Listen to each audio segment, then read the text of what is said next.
Hello and welcome everyone to the Fed Impact webinar today on FEHB in retirement. Now, I know there are a lot of topics that really tend to draw federal employees in, and FEHB is one of them because it's such a great benefit that you have while you're working that many of you are curious what changes happen as you step into retirement. How do you keep this coverage for yourself, for your eligible family members?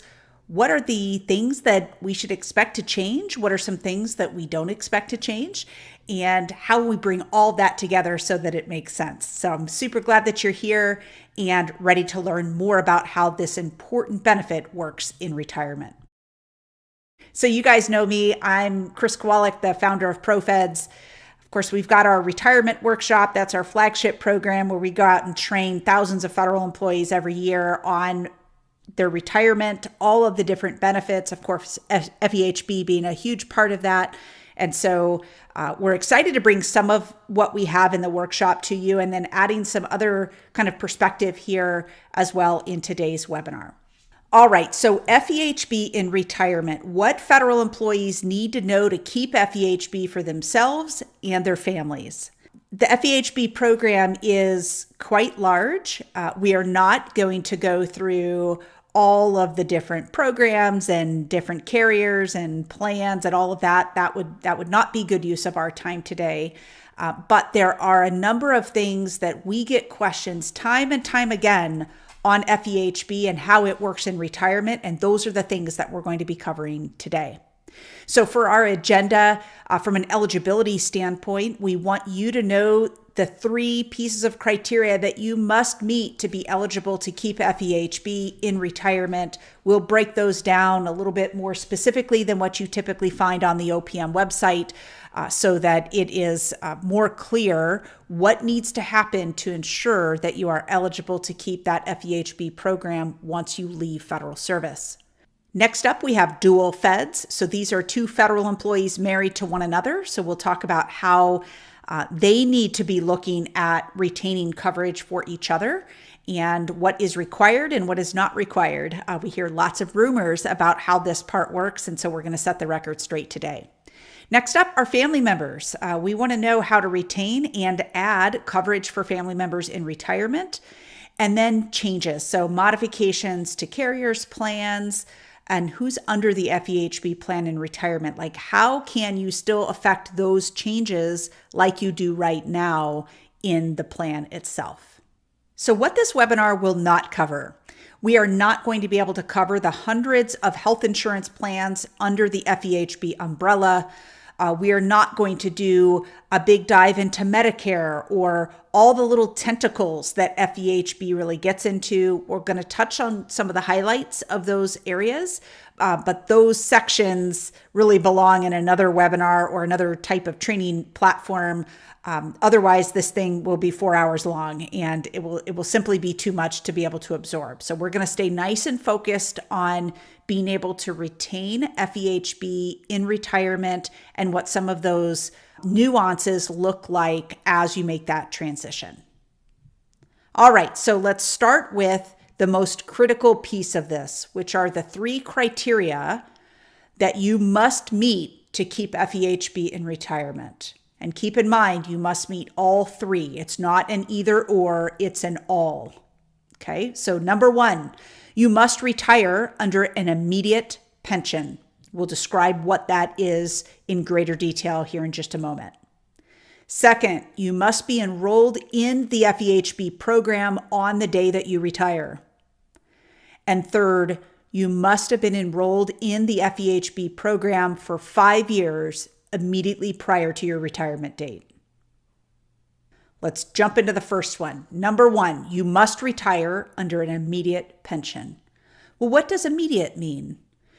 You guys have probably heard OPM takes a long time to process paperwork. So if they take too long, does that mean it's not an immediate pension because I don't get it right away? No, don't worry. This is part of the retirement type that you are retiring under. Okay, so if you are fully eligible to retire, meaning you've met the age and the service year requirements to be fully eligible to go, that will be an immediate pension. There will be no delay. You might not get it right away because OPM has to do their part, but it's payable right away, which is the important factor here. Next up, if you go out under a disability retirement or an early out, those both count as immediate pensions. I do want to make a special note that deferred pensions are not considered immediate. And what I mean by a deferred pension is you are vested in either the SERS or the FERS program. Most of you are under FERS these days. But under a deferred pension, you're vested, meaning you have your 5 years of service. So there is a pension waiting for you, but you are retiring so young that you do not have the ability, even if you wanted to draw the pension right away, with or without penalty. Okay, you are not allowed to draw the pension as early as you are leaving service. Okay, so having said that, if you are going out under a deferred pension, you need to understand that you will lose FEHB permanently. There is no opportunity. If you are 45 years old and you have 5 years of service and you decide to leave, you can go and there's still a pension waiting for you at 62, but you will not have any FEHB now or ever from this program. Okay, so very, very important that we understand and appreciate that very real consequence to going out under a deferred pension. Next up, let's talk about this gray area. I'm putting MRA plus 10 in the gray area because depending on what choice you make will determine whether you get to keep FEHB immediately or if there may be a delay in being able to get that. So with the MRA plus 10 scenario, I'm not going to go into great detail about how this works. I'll give a quick overview here, but I'm going to ask the support team to drop the link to the MRA plus 10 webinar that we did not all that long ago, so that if you're considering something like this, you can go do a deeper dive into that particular topic that we're not going to get into today. Okay, so the basic concept of the MRA plus 10 retirement is that for a FERS employee who has met their minimum retirement age and has at least 10 years of service, but they don't have the 30 that would be necessary to retire at their MRA, they still have the ability to leave and draw a pension immediately. It is a form of an immediate pension. If they decide that they're going to go ahead and retire at that time, they have a choice of whether they're going to postpone the receipt of that pension or if they're going to draw it right away. Okay, so if they choose to postpone the pension, the reason they would do that is to avoid a penalty that's going to happen on that pension because they're retiring outside of normal eligibility rules. The penalties can be pretty substantial for going out on an MRA plus 10 and upwards of 25, 30, 35% of your pension that you give out for the rest of your life. So if we had somebody who wanted to leave federal service at this time, but was okay not drawing their pension just yet, they could voluntarily postpone receiving their pension until such time that they would have otherwise been eligible to draw. And if that's the case, while they're in that postponement where they are not drawing a pension, they also do not have FEHB. Okay, so while it's on pause, the pension itself, while they're waiting to get their pension, no FEHB. But once they start the pension, then the FEHB can be restored. Once a person begins drawing their MRA plus 10 pension, whether it was a right away thing or a draw it later thing, then the FEHB would be activated, or in this case, reactivated to begin at that time. So under MRA plus 10, if you are drawing your pension, you get FEHB, assuming you otherwise qualify for it. If you are not drawing your pension, then that FEHB is on pause, and it will be reactivated once you start drawing your pension. The second criteria that we mentioned is that you must be enrolled in FEHB on the day that you retire. So you, the employee, must be actively enrolled in the FEHB program on the day that you retire from federal service. Okay, for most of you, this is a no-brainer. You're already enrolled, you're going to be enrolled, you're going to keep enrollment in retirement, it's no problem. you will find here in a moment that there are a subset of you that may fall into this, and we want to make sure that you're squared away. Okay. I do want to make a special note here, though, that your family members do not have to be enrolled in FEHB. But remember, they'll only have coverage if you add them later during an open season or following a qualifying life event. We'll talk more about how to add family members, but it's important that you realize that it's not like if your family members are covered under, say, your spouse's plan and you're under a self-only. If you step into retirement with a self-only plan, don't think that you're stuck with that type of plan. You can switch to a family or a self-only later, and your family members did not have to meet this rule. They don't have to meet the 5-year rule. They don't have to meet this rule either. So let's talk briefly about that 5-year rule. This is the one that confuses most employees, and so we want to get this right. So this is the third criteria. You must have been enrolled in FEHB for 5 years immediately prior to your retirement date. Most of you, the vast majority of you, have been covered under FEHB for a really long time, way more than 5 years. So you don't really have to worry about this. If you've been enrolled and you know at least 6 years, you are good to go. Okay, so anybody that got kind of close, maybe you hit an open season and there was a delay, or you had a qualifying life event, you're not sure when the clock starts. We, of course, want to get our hands wrapped around that and figure that piece out. But the 5-year rule is really, really important. So a couple of things. If you enrolled in the FEHB plan close to that 5-year mark, please make certain that you have the full 5 years of coverage. Okay, so get into your personnel file, make sure that you know when that FEHB became activated, not when you enrolled in it, when it became active, and count 5 years from there. I also want to mention, for those of you under the military's TRICARE program, their health program over there, if you have coverage under TRICARE and say 2 years ago you decided to come into FEHB, from TRICARE, the 5 years includes both the TRICARE and the FEHB time. And so that combined, as long as that reaches 5 years of continuous coverage under one or both of those plans, then you are good to go. The same thing if we have two federal employees married to one another. So you may be under your spouse's FEHB plan. The government could care less whose plan you are under. You can flip-flop between the two of them in each open season if you feel like. As long as you're covered under the FEHB umbrella, that's all OPM cares about.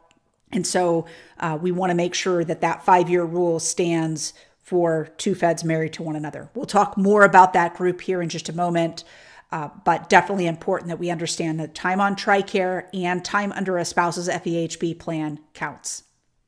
Now, during this 5-year period that we're talking about, you are still allowed to change carriers. So if you go from Blue Cross to Aetna, or from a family plan to a Self+1, or vice versa, none of that affects this 5-year rule. You are free to move around to different plans, from the high option to the low option, or the other way around. The government does not care. All they care about is, were you in the FEHB plan for 5 years, either yourself or you enrolled as a family member?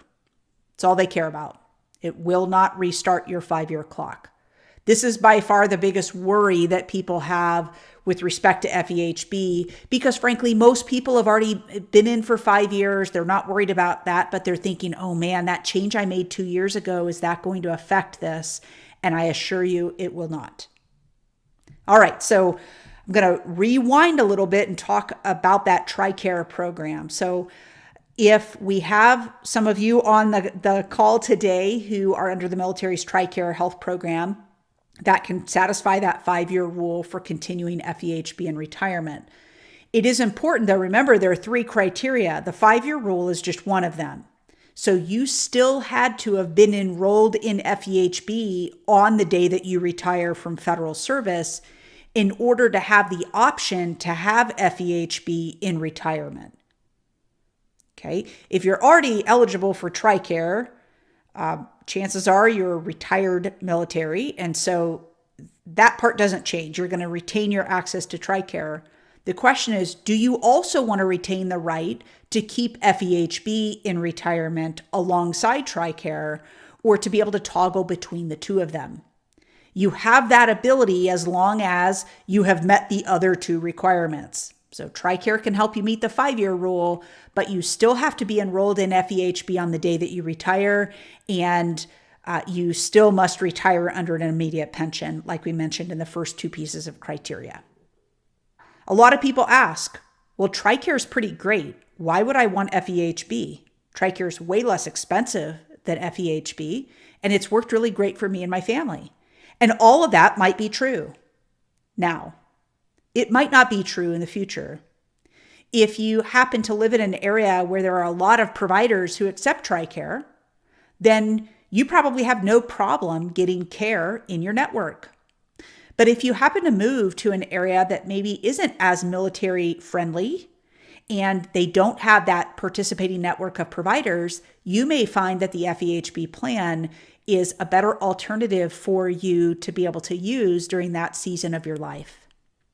And if later either the providers change or you happen to move again, or a slew of other things that might happen, you may find that moving back to TRICARE makes more sense. And you have the freedom in retirement to toggle between these two programs back and forth.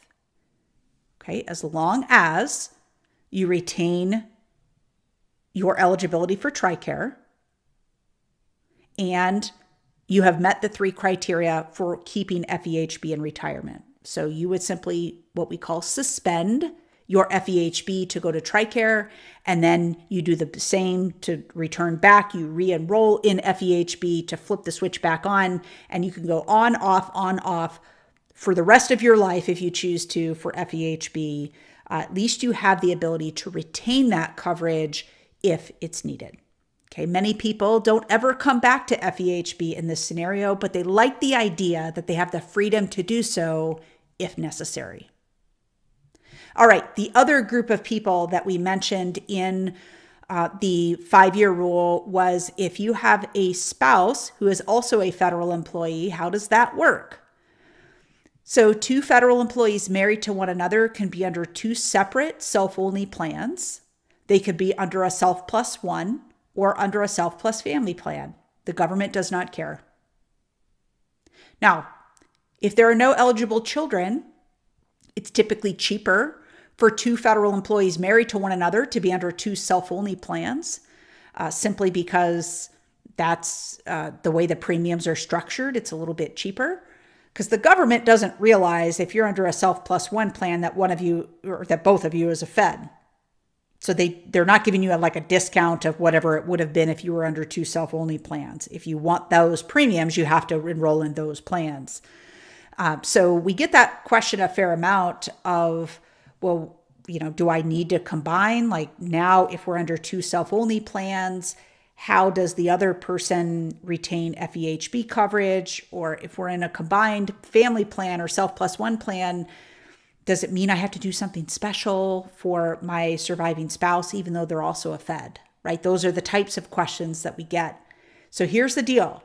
As long as each of you are enrolled in FEHB, either together or separately, government doesn't care. As long as you are enrolled for 5 years prior to your own retirement from federal service, and you have that immediate pension, then you are eligible to keep FEHB because you are a federal retiree, not because you are a spouse. You might be under your spouse's FEHB plan, which is fine, but you have retained your own right to FEHB because you're a federal retiree. And that way, if your spouse were to pass, whose coverage you are on, you will immediately be able to pick up your own FEHB again as if nothing happened. Okay, here's the deal though. If we have 2 Feds married to one another, this is that box down at the bottom here, we would want them to consider putting the FEHB coverage under the person who will retire later, so that you all are able to take advantage of this tax break called premium conversion for as long as possible. I'm going to have a couple of slides on premium conversion here in a minute. So if you're not terribly familiar with that, hold the phone. I promise that we'll get there so that you can see the real dollar amounts that you're going to be affected by from a tax standpoint once you don't have premium conversion. So this will really apply to everyone, not just two feds married to each other, but there's some special considerations for federal couples who are married to one another because you have some opportunity to be able to extend the tax break for a little longer than the average person does. So again, we'll come back to premium conversion here in a moment, but definitely a big consideration for federal couples. All right, next up is FEHB cost in retirement. The government, right now, while you are still working, covers roughly 72% of your overall premium in retirement. So the amount that you see yourself paying for FEHB is equal to roughly 28% of the actual cost of that plan. So the government is picking up a boatload of that premium for you right now while you are still employed. They're going to continue to do that in retirement. Okay, sometimes we'll hear these rumors that say, oh, in retirement, you have to pay the full amount. The government doesn't contribute to that anymore. And that is completely false. I don't know where that started. That has never been the case. So this 72% roughly number is set, and you will continue to reap the rewards of the government paying part of your premium even when you step foot in retirement. It's worth noting, though, that FEHB premiums, the actual amount that you are paying, is the same for you while you're employed and while you are retired. And you might ask yourself, like, man, in retirement, why do I pay the same amount as employees? Like, maybe you need coverage a whole lot more. Maybe you think it should probably be more expensive. Well, I'll tell you who thinks it should be more expensive for older retirees is the young person that just joined federal service. They're 23 years old and they're paying the same premium as you as a 65, 70, 80, 90-year-old in retirement. And they're wondering like, hey, what gives? But that's how the group health plan works. They've spread out those premiums across the entire class of people, and everyone pays the same amount for that particular plan, regardless of their age, regardless of whether they're employed or retired.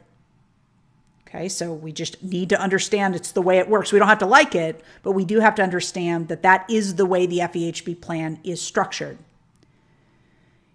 In some cases, for our lower paid employees who end up having, by default, lower pensions, if your FEHB premium, the actual cost of having your FEHB plan, each pay period, if that ever exceeds the amount of your federal pension, you will have to pay the difference directly to OPM. We don't see this all that often, but we do have plenty of people that have a lot of obligations coming out of their federal pension check. So if you have the federal employees group life insurance, if you have a large survivor benefit that you're protecting on your pension, if you have the federal long-term care program and that's being deducted out of your pension, eventually you might not have enough dollars left over in your pension to pay your FEHB premium. But don't worry, it's still due, and they're going to find you and demand that you pay that difference directly to OPM each month in retirement. Okay. Now I do have a special note here at the bottom. Normally in our workshops, we get more into the weeds on Medicare and all of that. Today, really the only comment I'm going to make on Medicare, because it's a whole can of worms, guys. But the only comment I'm going to make on Medicare is that if you decide to enroll in Medicare as a retiree, typically 65 or later, you simply need to understand that your premiums for FEHB will not change. The premiums are what they are. And remember, everybody pays the same, employees or retirees. So very, very important that we understand If you enroll in Medicare, you don't get a break on your FEHB premiums. Now, there are some plans, I will say some, that offer a premium reimbursement for those who also enroll in Medicare because the plans want you to enroll in Medicare. Okay, and so there may be a little bit of a kickback of some of your premium, but the actual premium itself is still the same, and you're going to have to sort that out with the provider of whether your particular plan might qualify for a Medicare reimbursement. So it's not a set deal. This is not something that is required by OPM. It's something set at the carrier level and the plan level to determine whether they want to do that. If it's enough of an incentive for the insurance carrier to get people onto Medicare, then they may very well incentivize their plan participants to do just that. Now, when we're thinking about costs of FEHB, we have to give a little perspective for how this really works. So I've put 4 columns next to one another to show you historically how things have changed from a financial standpoint for federal employees and federal retirees. Okay, so over the last 10 years, we have the FEHB increases, the employee pay raises, so this is while you're still employed, those January pay raises that you receive. And then we have the cost of living adjustments for our 2 different classes of retirees, either on the SUR side or the FER side, so that you can see how their pension changes over time. They don't get pay raises anymore. They get changes to their pension called COLAs. And I wanted to put these side by side so that you could understand the difference in how these numbers change over time. You'll notice that the FEHB premium increases considerably faster than your pay as an employee or your pay as a retiree through COLAs. So what this should mean to you is that you have to have an appreciation for the fact that your FEHB premium is going to keep gobbling up more and more and more of your pension as time goes on. So the percentage of your pension that your FEHB premium consumes will get larger and larger the longer that you live in retirement because they're not growing at the same rate. I hope that by showing you these numbers, we can give you a little perspective to how this is going to change over time so that you can appreciate why we need to look very carefully at the amount of money that you are spending in retirement and how that's going to change over a long period of time while you're living in retirement, and carve out enough of that to cover healthcare costs, FEHB premiums being part of that cost, but you still have copays and deductibles.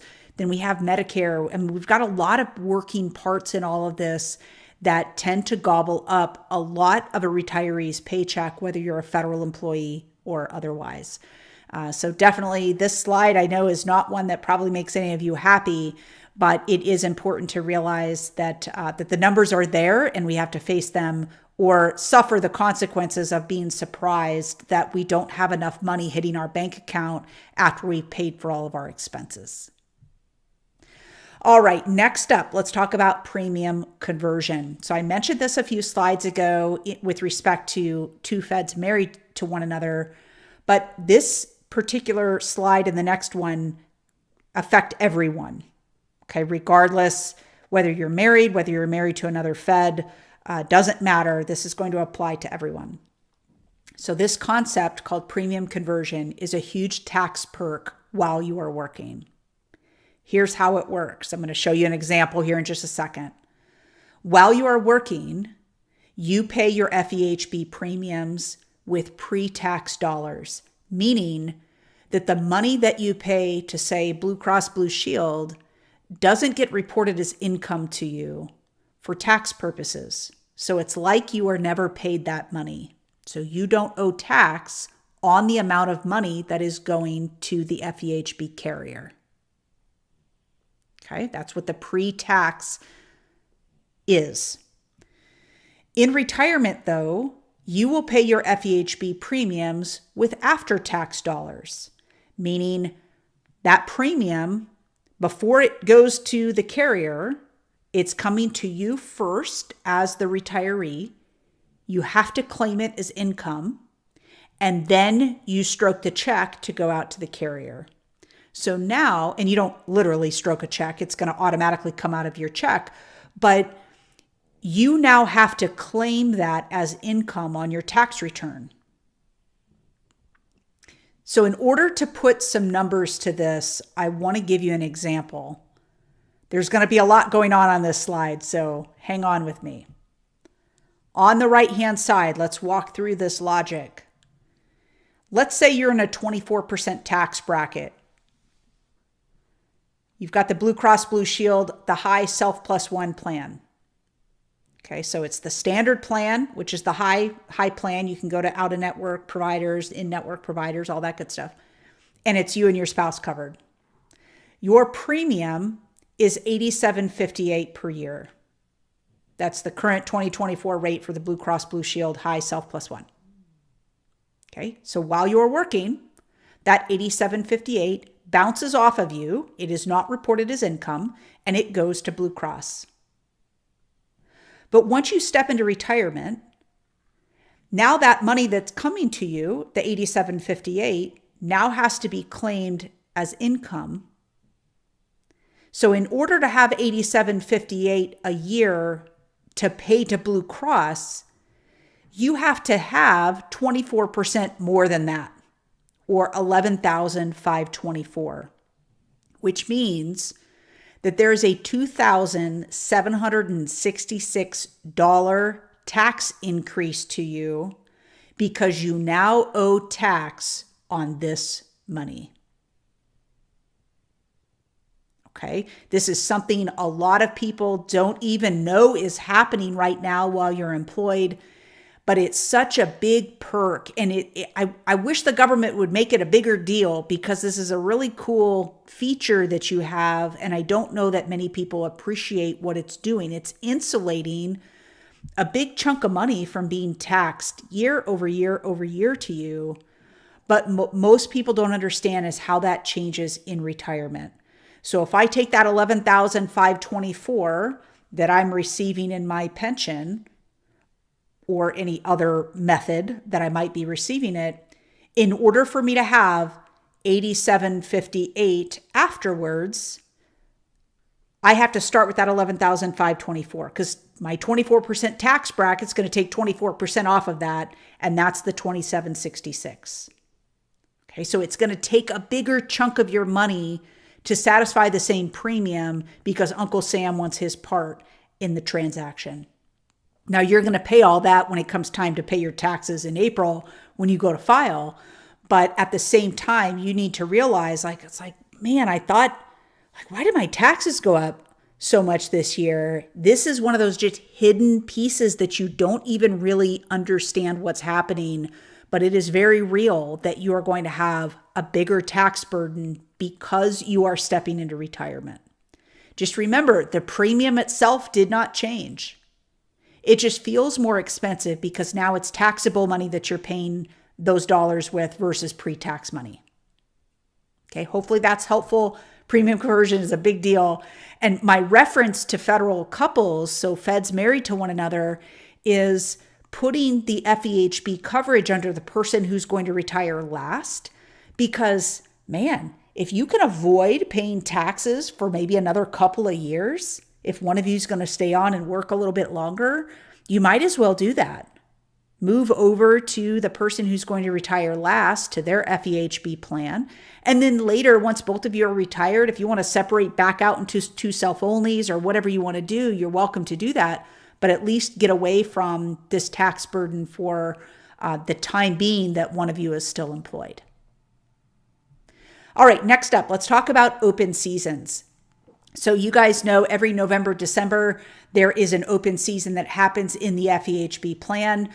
You're dealing with that now as an employee, and it's the exact same open season that you will have as a retiree.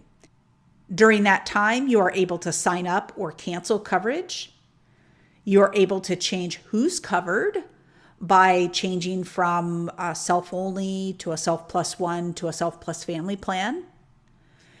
And you're also able to change carriers or plans themselves. So you might go from that Blue Cross Blue Shield plan to the GEHA plan to whomever that might be that you want to move to. You're welcome to do that in open season now, and you will be welcome to do all of those things in retirement. There is one rule, though, that's very important, and that is that retirees are not able to enroll in FEHB. Remember, you already had to have been enrolled when you stepped into retirement. So you have to stay enrolled in FEHB, but once you're in there, you can move around to all these different features, just like every other open season that you've had. Just don't leave FEHB. If you do, you can't come back. So we'll talk about an exception here in just a second, but very, very important that we realize that leaving has pretty dire consequences. Let's talk about keeping family members on FEHB in retirement. So as long as you, the federal employee, meet the criteria for keeping FEHB in retirement, all of your family members, your spouse, any eligible children that are already covered will simply remain covered under your FEHB plan. You're not going to have to re-enroll them or anything crazy like that. If they're already on your plan now and you meet all the rules, you guys just keep on trucking with your normal FEHB plan the way that it is. The only time that family members will lose coverage is if you change the plan type. So for instance, if you had a family plan and you moved to a self-only plan, of course, any eligible families would move from that plan at that time. So that's keeping family members on FEHB in retirement. But what about adding family members? So let's say that throughout these years, you've had a spouse who had a pretty amazing employer-sponsored plan. Maybe they got some free coverage, or it seemed better than FEHB. And so your spouse and your children have been covered under your spouse's employer-sponsored plan, and meanwhile, you had a self-only plan for FEHB. No problem. As long as you meet all the requirements, those 3 criteria that we talked about at the beginning, you're able to keep FEHB in retirement. And later, you're able to add those other family members if you choose. Okay, maybe your spouse's employer-sponsored plan goes away. Maybe they also retired from their employer, and so now they no longer get that free coverage or that really great priced coverage. And so now it makes more sense for you as a family to have everybody come over to the FEHB plan while you're in retirement. And that's absolutely doable as long as you're living. If you, the retiree, are still living, your family members can be enrolled either during the annual open season that happens each November, December, or if you have a qualifying life event. You get married, divorced, your spouse passes, or the birth or adoption of a child. Okay, I don't see too many people exercising the last qualifying life event in retirement. The birth or adoption of a child in retirement tends to change retirement plans pretty quickly. But the idea that there's still a chance to be able to add family members is comforting to a lot of people, especially if they're in a scenario like I described. It is important to know the other side of this, though, and that is if that was your plan, meaning you had a spouse who had a great employer-sponsored plan, the rest of the family was covered under them, and it was your intention to move them all over to FEHB, but you don't do it by the time that you die, your family members will not have an opportunity to join FEHB at that time. Your death is not a qualifying life event for your family with respect to coming into the FEHB plan. So the real key is, yes, it is possible, and it has to happen before you die. From a planning standpoint, all of the decisions that we ever make with money, with federal retirement, with survivor benefits or life insurance or health insurance or any of these would all be way simpler if we all knew the day that we were going to die. But that is just not reality. And so I want you to keep this in mind and don't delay bringing your family members over if this is really the long-term play that you want for them. You might save a little bit of money for a couple more years, maybe in that other plan, but the idea that if you die and they are not under your FEHB plan, and that is catastrophic to them, we can solve that problem by making it happen while you're still here with us. Okay, so very, very important thinking of adding family members onto your FEHB in retirement. All right, next up, let's talk about a current spouse. If your current spouse wishes to retain FEHB coverage after you die, there are two things that must be true. Your spouse must already be enrolled in the FEHB plan on the day that you die, and you, the employee, must have elected at least the minimum survivor benefit option for them at the time that you retired. So this survivor benefit, we did a whole webinar on this. I'll ask the team to drop that link into the chat as well, so that you can dig into that if you've got some questions there. But the survivor benefit is the protection of the pension for your spouse. But if you aren't leaving them any of your pension, you cannot leave them your FEHB. So in that case, if we said no thanks to protecting any of the pension for a surviving spouse, it also means that your FEHB coverage that they were covered under goes away. So all these programs are just connected in these weird ways. I wish these were a little bit more separated to make things more cut and dry. And we're not obviously going to get in the survivor benefit here in this section, but it's such a critical piece to make sure that if in fact you want your spouse to be able to keep health insurance, that you also do what is required of you in the survivor benefit section on your retirement application to make sure that they're still going to get a pension after you die. That is what is really allowing them to stay under the FEHB plan. Again, you still had to meet all the other requirements for you to keep FEHB in retirement.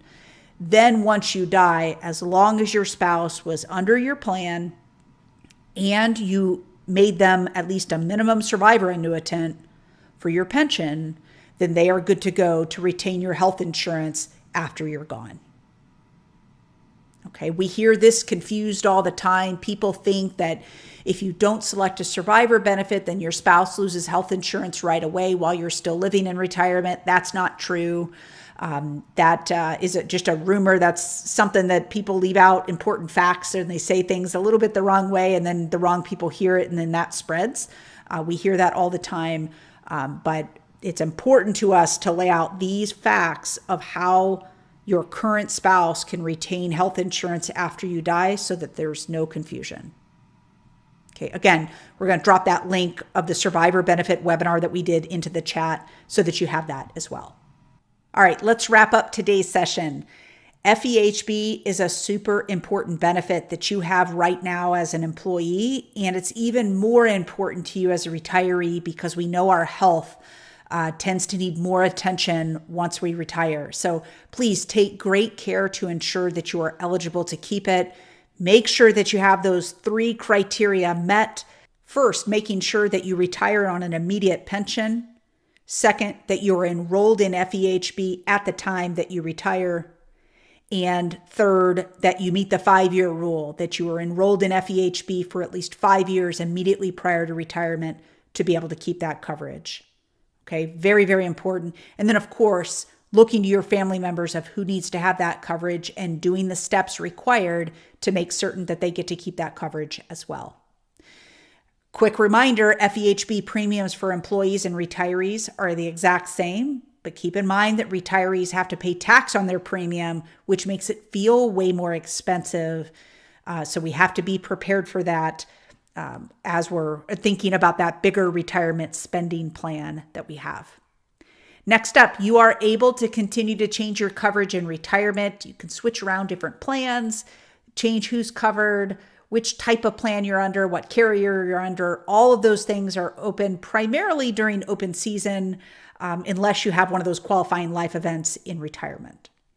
Last up, continued FEHB coverage for your spouse after you die is dependent on the selection of the right survivor benefit option when you retire.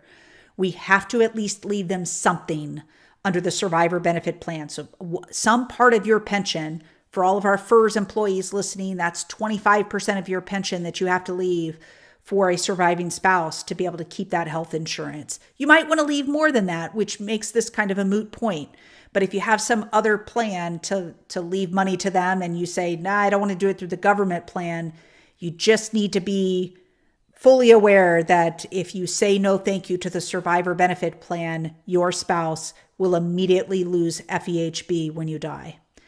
So very, very important that we get that straight. All right, so you guys know we're all about helping federal employees retire with confidence. We know that there is a lot that goes into this. We try to bring some light to all of these things through our webinars and podcasts. But the full scope of all of the benefits is really covered in our workshops. So these are in-person training sessions. We've got them all over the country. There is no cost for you to attend. That cost has already been picked up by our sponsors. And so during that session, you're going to be able to be surrounded by your peers of people who are in the same boat as you, trying to figure out all of those same decisions. And it will be an instructor-led program that you're going to be able to see the bigger picture of how all these benefits work and start to come up with the questions that you have about how things apply to you. And part of my favorite part of the workshop is the one-on-one help that's available after the session. So in the weeks following the workshop, there's an opportunity for you to be able to meet one-on-one to get your questions answered. You'll get a benefits report. It will all be laid out for you of what your numbers are going to look like, which gives you more of a foundation to ask better questions so that you can get better answers on what retirement's going to look like for you. You can see all the details, the cities, the locations, the dates that we have available by visiting fedimpact.com/attend. And you'll see a map. You can either click on that or scroll down. You'll see a long list of workshops in all these different locations. And I hope that you will make the time to join us at one of those workshops. All right. Thank you all so much for joining us. I hope that you'll stay tuned with us on our webinars, our podcasts, our newsletter. You can do all of that. Please find a workshop at fedimpact.com/attend and the next webinar at fedimpact.com/webinar. All right. We'll see you on our next session and look forward to seeing you at a workshop soon.